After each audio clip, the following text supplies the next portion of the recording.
Hi kiddos, welcome back. We are winding down in the next two videos our discussion of the structure of an atom and then moving on into periodic trends. What we're going to be doing in these next two videos is looking at models of atomic structure. It's very critical. In fact, this is like the highlight of the whole unit.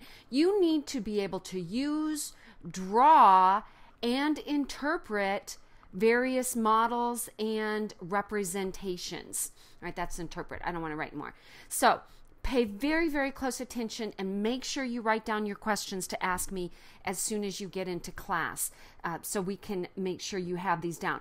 Now, most of them are going to be ones you've seen before. So we're going to be going through them quickly because I'm hoping they're a review. So again, if I'm going too fast, simply pause and or write down your questions. Now, the first of the models actually communicates the most information, that we're going to cover, not of all models that there are, but of the ones we're going to cover. Now, the flip side of models, the more information that they tend to communicate, often the more cumbersome or, they're kind of a hassle to draw all the time.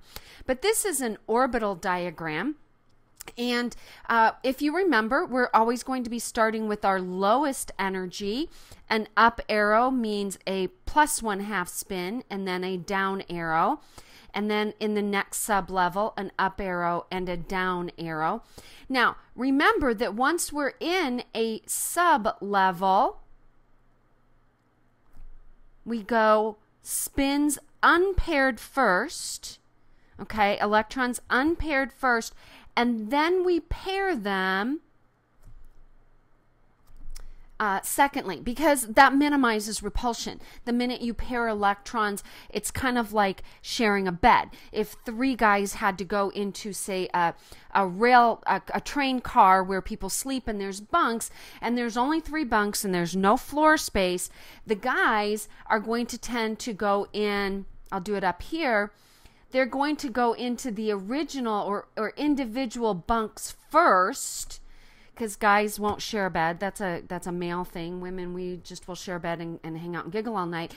And often, if they do have to share a bed, they'll make it so that their heads are in opposite ends of the bed, because goodness knows they don't want to roll over and be face to face. And again, that's a repulsion issue for most people. Now, this is just showing you an energy level, a sub-level within an energy level, and then orbitals within a sub-level.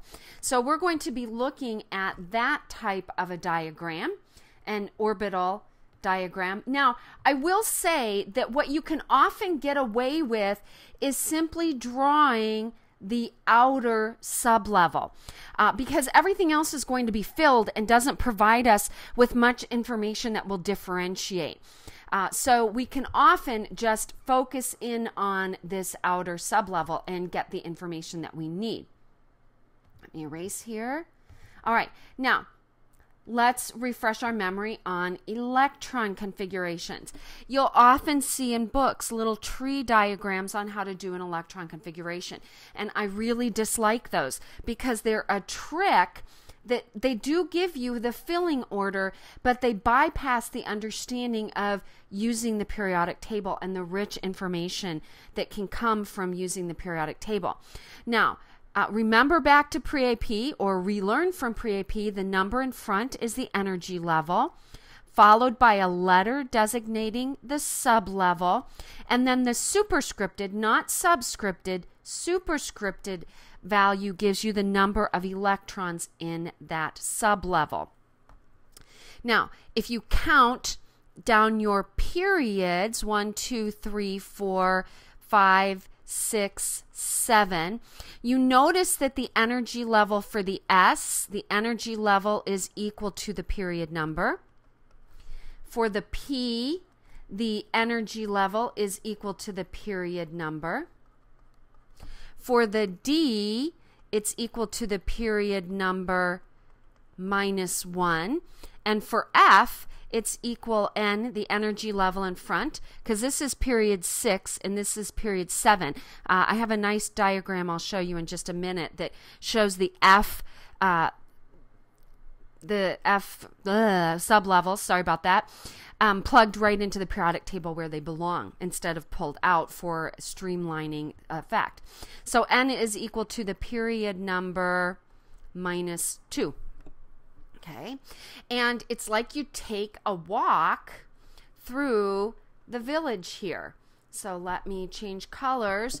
So you go through the 1S, cross a ravine, and go fill the 1S. Then you come back and you do 2S, cross the ravine and start filling your 2P. 3S, cross the ravine to 3P. Now watch what happens. In terms of filling, the 4S is filled before the 3D. I know it sounds counterintuitive, but that's what maximizes attractions and minimizes repulsions.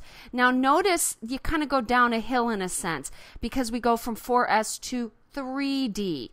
And then you go back up the hill when you get into the 4P block. Okay. Now a simple way to fill the F is to hop out here, but I'm going to show you a better diagram in just a minute. So that's what we used to do electron configurations. Now we've got 2 more quick models here. The next one you've done. Okay, so this shows palladium. And with palladium, notice that I have a periodic table that isn't showing the different sublevels labeled, and it doesn't show you your period numbers, and I did that on purpose. So this is our S block. The purple is our D block. You start to fill D, and then electrons change their mind and said, let's do F instead. And then we have our P block, and then a little helium is still in the S block. So if we want palladium, this shows you 1s2, 2s2, so 1s2, then you do 2s2, then 2p6, then 3s2, then 3p6, and so forth. What I want to show you is this. By looking at an atom's electron configuration, you can find it on the periodic table. So number your periods, because it's not always going to be numbered for you, 4, 5, 6, 7. Since it's D, that 4 means we're in period 5. Remember, it's the period number -1. So go to period 5. This is period 5, and go in 1, 2, 3, 4, 5, 6, 7, 8. So right there, that's how you could identify this as palladium. So that's one way to do this.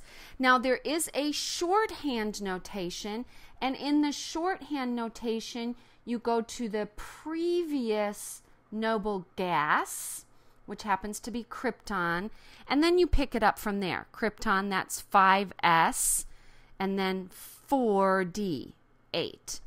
You will most likely be asked for the complete electron configuration, but the noble gas will be handy on a couple of activities we'll do so that we can move a little faster. In an ion configuration, that's going to be the loss or gain. We're going to do an example of this. I'm introducing the models, and then we'll do an example. Remember that you form cations or anions by losing or gaining electrons. Now, this is the key principle here. We always lose from the outer S and P sublevels, regardless of what was filled last. You lose from your outer S and P electrons. And we call those outer S and P electrons our valence electrons, which will be really important when we get into bonding. So let's take a look at that. Come on. All right, so now this shows you an example of an ion configuration for lead. So what we would do here is, so you find lead. I'm not going to go over that. We'll see more of those in class. But lead 2+ means you lose 2 electrons. So we're going to lose first the outer P electrons, and that's why those are missing there. And if I wanted lead 4+, that means I'm losing 4 electrons. So I'm going to lose the P. Notice this. Watch what I'm going to do. Go all the way back here to the S electrons. So you notice here I still have that 4F. I still have that 5D, but I took away the 6S and the 6P electrons. So always lose your valence electrons first. Now, transition metals get to be a little trickier.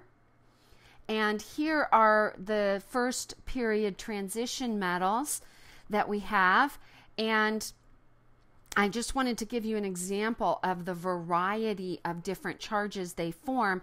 And I happen to pick a poor background color here because I did them in purple. One of those Odina moments. But I want you to note that even though we fill the D first, right? We fill the D first, that's not what's removed first.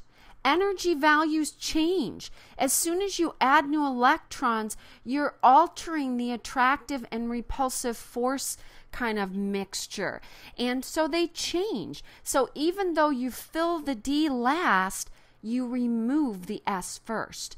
And that's why so many of them, other than that scandium, you all have that +2 as a possibility because you would lose those S electrons first. So that's there for your reference. All right. And I was hoping I could finish this, and it's going to be a little bit longer video, but I do want to finish this. This shows the shell model. I really don't like the shell model. You've seen this for decades. But it is a useful model to understand and explain some particular properties. In particular, it has to do with the energy required to remove electrons. And we'll see that more later. Now, you'll see pictures of this diagram. All this is showing is this would be N equals 1. This would be 2, N equals 3, 4, and 5. And I want you to notice that these converge. Not all models will show that. But I want you to think about it. Electrons are trying to minimize repulsion.